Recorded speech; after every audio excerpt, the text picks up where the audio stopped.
ગેરનો મેળો. હા મિત્રો, ગેરનો મેળો. ગેરનો મેળો એટલે કે આદિવાસી સમાજનો મેળો, રાઠવા સમાજનો મેળો.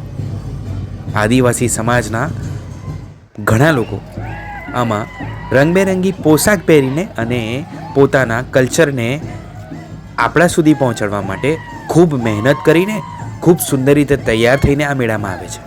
વર્ષોથી થતો આ હોળીનો આદિવાસી મેળો, જેને ગેર મેળા તરીકે પણ ઓળખવામાં આવે છે.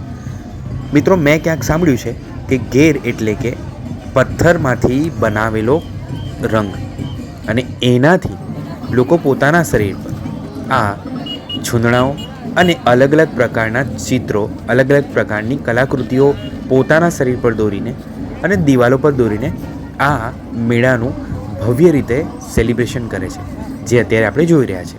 અત્યારે સામે તમે જે જોઈ રહ્યા છો એ ઘરમાં વપરાતી રાચરચીલી વસ્તુઓ છે, જે તેમને પોતાના હાથે બનાવેલી છે.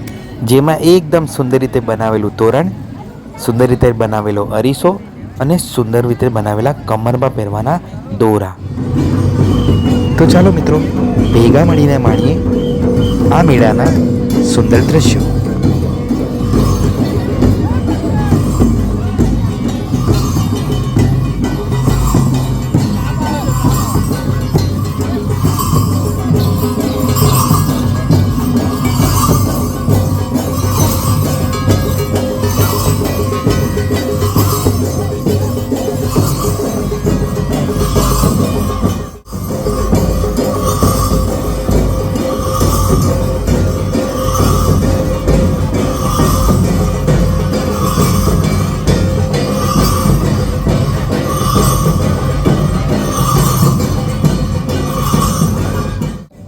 હોળીની નજીક આવતો આ મેળો આદિવાસીઓ માટે ખૂબ જ મહત્ત્વ ધરાવે છે, અને આદિવાસીઓની સાથે સાથે આપણા માટે પણ મહત્ત્વ ધરાવે છે, કારણ કે આ મેળાને જોવું એક ખૂબ જ નસીબની વાત થઈ જાય છે.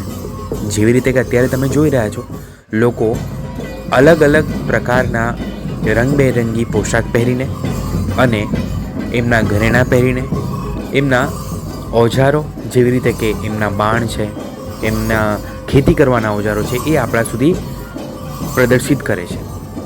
જેવી રીતે કે હું તમને હકીકતમાં વાત કરું તો મેં જોયું તો ખૂબ જ સંખ્યામાં ભીડ હતી, અને એ ભીડ એટલી બધી ખુશ હતી. બધા એને મોજને એ બધા અવારનવારને આમથી તેમને અહીંયાથી ત્યાં બસ નૃત્ય કરતા હતા. એ નૃત્ય જોઈને તો મને આમ મારાથી રોકાયું જ નહીં. હું તમને ખરેખર વિનંતી કરું છું, ખરેખર તમને કહું છું કે તમારે આ મેળામાં જરૂરથી આવવું જોઈએ. ચાહે તમે ગમે તેટલા દૂર રહેતા હો, ગમે તેટલો તડકો હોય, ગમે તેવી વ્યવસ્થા હોય, તમારા મેળા સુધી એક વખત તો જીવનમાં પહોંચવું જ જોઈએ.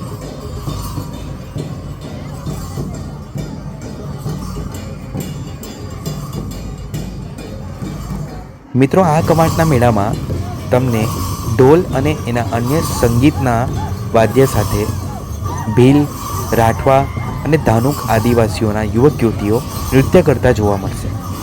આ સ્ત્રી પુરુષો પોતાના માથા પર મોરના પીછાની કલગી લગાવે છે, અને એવું કહેવામાં આવે છે કે આ કલગી લગાવીને એ લોકો જે રૂપ ધારણ કરે છે તેને ઘેરૈયો કહેવાય છે.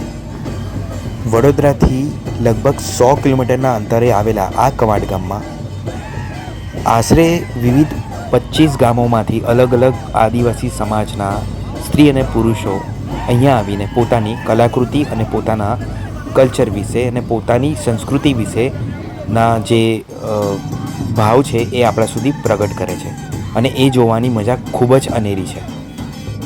જોડિયા પાવા અને મોટા ઢોલ અને પીહો નામના સંગીતના વાદ્ય સાથે અહીંના લોકો જોરથી એને વગાડીને ખૂબ જ સરસ સંગીત વગાડે છે, અને એની સાથે એના તાલ પર નૃત્ય પણ કરે છે.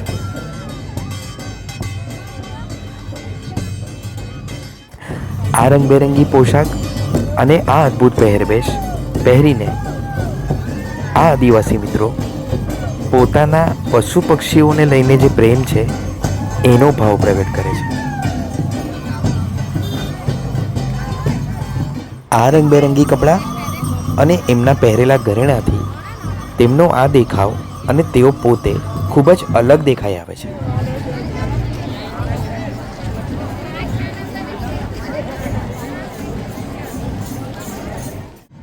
કવાંટનો આ ગેરનો મેળો એમની આ સંસ્કૃતિનું જતન કરવાવાળો મેળો કહેવાય છે.